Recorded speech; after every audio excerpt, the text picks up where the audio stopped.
بسم اللہ الرحمن الرحیم۔ معزز سامعین اکرام، السلام علیکم۔ سامعین، آج کا ہمارا موضوع نو آبادیاتی نظام کا ارتقاء اور مسلم دنیا میں اثر انداز ہونے والے عوامل۔ سامعین، 15ویں صدی عیسوی میں تحریک احیاء علوم کی بدولت یورپ میں فکری انقلاب آیا۔ اس سے زندگی کا ہر شعبہ متاثر ہوا۔ تجسس اور تحقیق کی فضا میں یورپی اقوام نے صدیوں پرانے توہمات سے نجات حاصل کی اور دینی اصلاح کی تحریک کو پروان چڑھایا۔ اس عرصے میں قومیت کے تصور کی تقویت کے ساتھ یورپی اقوام میں ایک دوسرے پر سبقت لے جانے کی کوششوں میں اضافہ ہوا۔ فرانسیسی انقلاب نے 1799 عیسوی میں آزادی، مساوات اور اخوت کا نعرہ بلند کیا، جس سے جمہوری اقدار کی نشوونما ہوئی۔ ان اہمگیر فکری تبدیلیوں کے ساتھ ساتھ 18ویں صدی عیسوی میں صنعتی انقلاب کے رونما ہونے سے یورپ میں سرمایہ داری نظام کو فروغ حاصل ہوا۔ اقتصادی پھیلاؤ کی وجہ سے منڈیوں کے لیے یورپی اقوام کی تلاش کا عمل تیز ہو گیا۔ ان اقوام نے صنعتی اور تکنیکی ترقی کی بدولت زبردست فوجی قوت بھی حاصل کر لی۔ ایسے دور میں جب کہ یہ انقلاب افرین تبدیلیاں یورپی اقوام کی کایا پلٹ رہی تھیں، مسلمان جمود اور انحطاط سے دوچار تھے۔ ایسے حالات میں مغربی اقوام کا دوسرے براعظموں میں توسیع کی کوشش ایک فطری امر تھا۔ اس سے تمام غیر یورپی خطے، خاص طور پر عالم اسلام متاثر ہوا۔ مشرقی بحری راستوں کی دریافت اور عیسائیت کا پرچار۔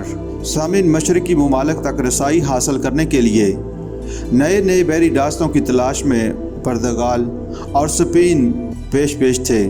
پرتگال کے شہزادہ ہنری نے الغارب میں جہاز رانوں کی تربیت کا اعلیٰ انتظام کیا۔ 15ویں صدی کے وسط سے پرتگالی جہاز راں نہ صرف مغربی افریقی ساحلی علاقوں سے بخوبی واقف ہو چکے تھے، بلکہ 1488 عیسوی تک جنوبی افریقہ میں راس امید کا چکر لگا کر بحر ہند میں بھی داخل ہو چکے تھے۔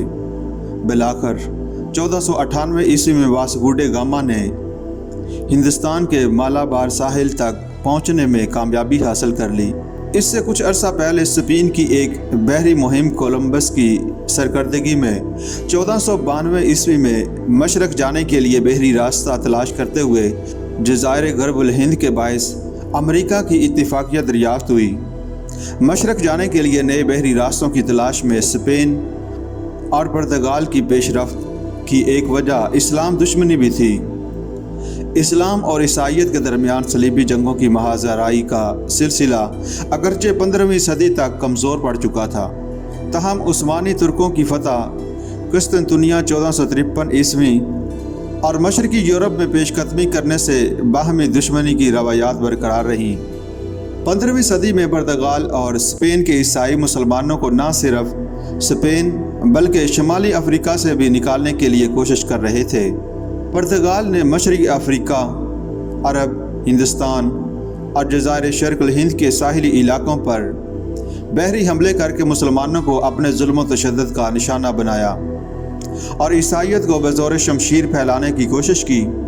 اس کے علاوہ مشرقی افریقہ سے لے کر جزائر شرق الہند کے ساحلی علاقوں تک پھیلے ہوئے پرتگالی مراکز میں مسیحی مبلغین بھاری تعداد میں آئے اور گرجوں کی تعمیر کا سلسلہ دور دور تک پھیل گیا۔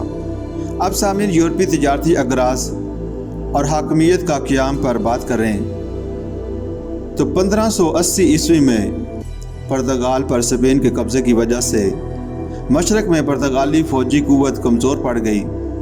محدود ذرائع ہونے کی وجہ سے بھی پرتگالی مسلمان علاقوں میں خاطر خواہ طور پر قدم نہ جما سکے۔ ان کے پیچھے ہالینڈ، برطانیہ اور فرانس وارد ہوئے، جو ایشیا اور افریقہ کی نفع بخش تجارت سے فائدہ اٹھانا چاہتے تھے۔ تجارت کے فروغ کی وجہ سے تھوڑے ہی عرصے میں افریقی اور ایشیائی علاقوں میں یورپی اقوام کی موجودگی میں اضافہ ہو گیا۔ دور جدید کے آغاز میں مسلمانوں میں جمود اور فوجی کمزوری کی وجہ سے طاقت کا خلا پیدا ہو چکا تھا، جسے مغربی اقوام نے جلد ہی بھانپ لیا اور سیاسی اقتدار حاصل کرنے کے لیے کوششیں تیز کر دیں۔ ہالینڈ نے جزائر شرق الہند میں تجارت کے ساتھ ساتھ سیاسی قوت بھی حاصل کر لی اور بالآخر 17ویں صدی کے شروع میں انڈونیشیا پر قابض ہو گئے۔ برطانیہ نے 18ویں صدی میں جنوبی ایشیا پر تجارت کی آڑ میں قبضہ کیا اور 1811 عیسوی میں ملایا میں تجارتی مراکز قائم کر کے 19ویں صدی کے آخر تک تمام ملایا کو اپنی حاکمیت میں شامل کر لیا۔ اپنے مشرقی مقبوضات کے بحری راستوں کی حفاظت کا بہانہ کر کے برطانیہ نے 1839 سے 1840 عیسوی میں عدن اور جنوب مشرقی عرب کے ساحلی علاقوں پر قبضہ کر لیا۔ مسلمان ممالک میں یورپی اقوام کی اقتصادی یلغار کا آغاز در حقیقت 15ویں اور 16ویں صدی میں ہی ہو چکا تھا۔ وہ اس طرح کے مغربی مصنوعات مشرقی منڈیوں میں پہنچنا شروع ہو گئی تھی۔ 19ویں صدی تک یورپ کا اقتصادی پھیلاؤ غیر معمولی صورت اختیار کر گیا، جس نے تمام پسماندہ ممالک کو اپنی لپیٹ میں لے لیا۔ سستے داموں فروخت ہونے والی مصنوعات، خاص طور پر کپڑے کی مصنوعات نے مقامی صنعتوں کو تباہ کر دیا۔ یورپ کا اثر و نفوذ اس وقت اور بھی بڑھ گیا جب مسلمان حکمرانوں نے یورپ کے بینکاروں سے قرضے لینے شروع کر دیے۔ ذرائع رسل و رسائل اور دیگر عوامی سہولتوں کی توسیع کے لیے مغربی عوام کو سرمایہ کاری کی دعوت دی۔ اس کے نتیجے میں یورپی سرمایہ دارانہ نظام کو مزید تقویت پہنچی اور سرمایہ کاری کی بدولت انہیں کئی ایک شعبوں میں عاجلانہ مراد حاصل ہو گئی۔ روس جو صنعتی اقوام کی صف میں دیر سے داخل ہوا تھا، 19ویں صدی تک خام مواد کے حصول کے لیے وسطی ایشیائی مسلمان ملکوں پر اپنی نظریں جما چکا تھا۔ ترکستان میں پیدا ہونے والی کپاس اور ریشم روس میں بہت مقبول تھی۔ جوں جوں کپڑے کی صنعت نے روس میں ترقی کی، وہاں کے تاجروں میں ترکستان کی کپاس کے حصول کی خواہش زور پکڑتی گئی۔ اس کے علاوہ 19ویں صدی کے آغاز میں ترکستان کو تجارتی گزرگاہ کے طور پر اہمیت حاصل ہو چکی تھی۔ مغربی یورپ کی مصنوعات براستہ بخارا روس درآمد ہوتی تھیں۔ اسی طرح برصغیر جنوبی ایشیا اور افغانستان کی تجارتی اشیاء بخارا کے راستے روس بھیجی جاتی تھیں۔ ان تجارتی سرگرمیوں کی وجہ سے ترکستان کے کئی ایک راستے روس کو برصغیر سے منسلک کرتے تھے اور تاشکند کا شہر ایک بڑا تجارتی مرکز بن گیا تھا۔ 19ویں صدی کے ابتدائی حصے 1800 سے 1820 عیسوی میں ترکستان کے ساتھ روس کی تجارت 30 لاکھ روبل سے بڑھ کر 1 کروڑ روبل ہو گئی۔ اب سامعین، یورپی ثقافتی سرگرمیوں کی بات کریں تو ان میں تعلیم و تبلیغ، مسلمان ملکوں میں دیر پا قیادت قائم کرنے کے لیے یورپی اقوام نے مغربی ثقافت اور تعلیم کی ترویج کی بھی کوشش کی۔ عیسائی تبلیغی اداروں نے اپنی فوجی سرپرستی میں یورپی طرز تعلیم کو فروغ دینے کے لیے سکول کھولے۔ ان مشرقی اسکولوں اور کالجوں میں مغربی اقدار اور عیسائیت کے پرچار کی کوشش کی گئی۔ عرب دنیا میں اس کی ایک واضح مثال 1866 عیسوی میں بیروت میں شامی پروٹسٹنٹ کالج کا قیام تھا، جو بعد میں امریکی یونیورسٹی بنا دیا گیا۔ اس طرح کیتھولک جیسوٹس نے 1874 عیسوی میں بیروت میں سینٹ جوزف یونیورسٹی قائم کی۔ ان کوششوں کے باوجود مسلمان عوام اپنے بچوں کو ان سکولوں میں بھیجنے سے اس لیے گریز کرتے رہے کہ وہ کہیں عیسائیت کی طرف راغب نہ ہو جائیں۔ اس کے مقابلے میں آزاد اسلامی ممالک میں جدید یورپی تعلیم کی مہم نسبتاً زیادہ کامیاب رہی۔ مصر میں محمد علی پاشا اور اس کے جانشینوں نے اور ترکی اور اس کے زیر نگیں عرب علاقوں میں اور عثمانی سلاطین نے مغربی طرز کے تعلیمی ادارے قائم کیے، اور 20ویں صدی کی ابتدا میں ایران اور افغانستان میں بھی اس سلسلے میں پیش رفت ہوئی۔ ان اداروں میں یورپی زبانوں کے توسط سے عصری نظریات کو تقویت پہنچی۔ اسی طرح مسلمان ممالک میں مطبع یا چھاپا خانے کے قیام سے جدید خیالات کی اشاعت میں آسانی ہو گئی۔ 1797-98 عیسوی میں نیپولن نے مصر پر حملے کے وقت ویٹیکن سے حاصل کردہ عربی چھاپا خانہ قاہرہ میں نصب کیا تاکہ وہ پراپیگنڈا کا مواد نشر کر سکے۔ اس کے علاوہ شام اور لبنان میں بھی عربی چھاپا خانے کے قیام میں عیسائی تبلیغی اداروں نے نمایاں کردار ادا کیا۔ دوسرے مسلمان خطوں میں بھی تعلیم کے فروغ کے ساتھ ساتھ مقامی زبانوں کے پریس کا قیام عمل میں آیا۔ مغربی تعلیم اور نشر و اشاعت کی سہولت کی وجہ سے 19ویں صدی میں مسلمان ایک ذہنی انقلاب سے دوچار رہے۔ 19ویں صدی تک اگرچہ مغربی سامراج نے تمام دنیا کو اپنی لپیٹ میں لے لیا تھا اور یورپی اقوام عالم اسلام کے بیشتر حصوں پر قابض ہو چکی تھیں، لیکن اپنی عددی قلت اور مسلمانوں کی گنجان آبادی کے پیش نظر نو آبادیات قائم کرنے سے گریز کرتی رہیں۔ صرف روس نے اس سلسلے میں مختلف پالیسی اختیار کی۔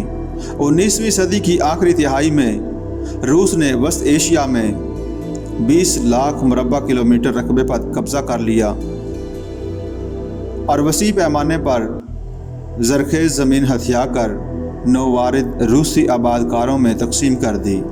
37 سال 1880 سے 1917 عیسوی کے عرصے میں ترکستان کی روسی حکومت نے کم و بیش 33 ملین ایکڑ زرعی زمین پر قبضہ کر کے 15 لاکھ روسیوں کو بسایا۔ روسی نو آباد کاروں کی بڑی تعداد شہروں میں تھی، جہاں ان کے رہائشی محلے مقامی لوگوں کی نسبت زیادہ کشادہ اور خوبصورت تھے۔ مثال کے طور پر 1910 عیسوی میں تاشقند کی آبادی 2 لاکھ تھی، جس میں روسیوں کی تعداد 55,000 کے لگ بھگ تھی۔ تاہم مسلمان علاقوں میں روسیوں کی آباد کاری سے مقامی بے چینی بڑھ گئی۔ روسی نو آباد کار یورپین اور تعلیم یافتہ ہونے کی بدولت اپنے آپ کو مقامی لوگوں سے بالا تر سمجھتے تھے۔ مقامی آبادی سے ان کے معاشرتی اور دینی اختلافات تھے جو یگانگت کی راہ میں حائل تھے۔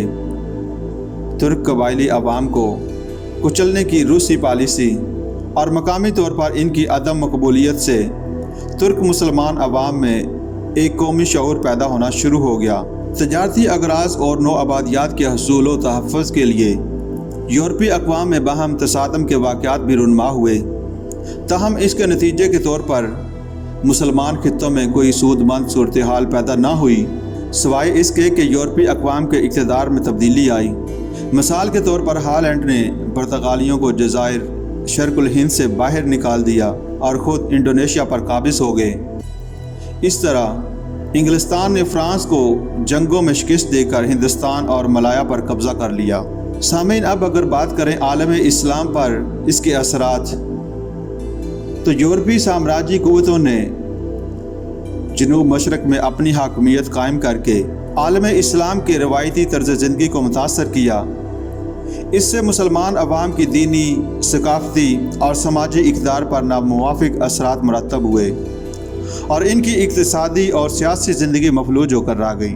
مغرب کے بڑھتے ہوئے سیلاب کے رد عمل کے طور پر قومیت کے تصور نے بھی جنم لیا اور اسلامی اتحاد کے داعی بھی پیدا ہوئے تاکہ اس جلگار کو روک سکیں۔ ان رجحانات کی آبیاری عظیم مسلمان مفکر سید جمال الدین افغانی نے 1838 سے 1897 عیسوی اور ان کے شاگرد نے 1849 عیسوی سے 1905 عیسوی تک مفتی محمد ابداح نے کی۔ مصری قومیت کا نعرہ پہلی مرتبہ مصر میں احمد عرابی نے 1881-82 عیسوی میں بلند کیا۔ قومی یکجہتی کے اثر نے جلد ہی دوسرے مسلمان علاقوں پر بھی اثر کیا۔ عرب وحدت اور اسلامی اتحاد و یگانگت کی تحریکیں بھی اس نئے شعور کی بدولت پروان چڑھی جو مسلمان ممالک میں یورپی سامراجی اور نو آبادیاتی قوتوں سے نجات حاصل کرنے کے لیے وجود میں آئیں۔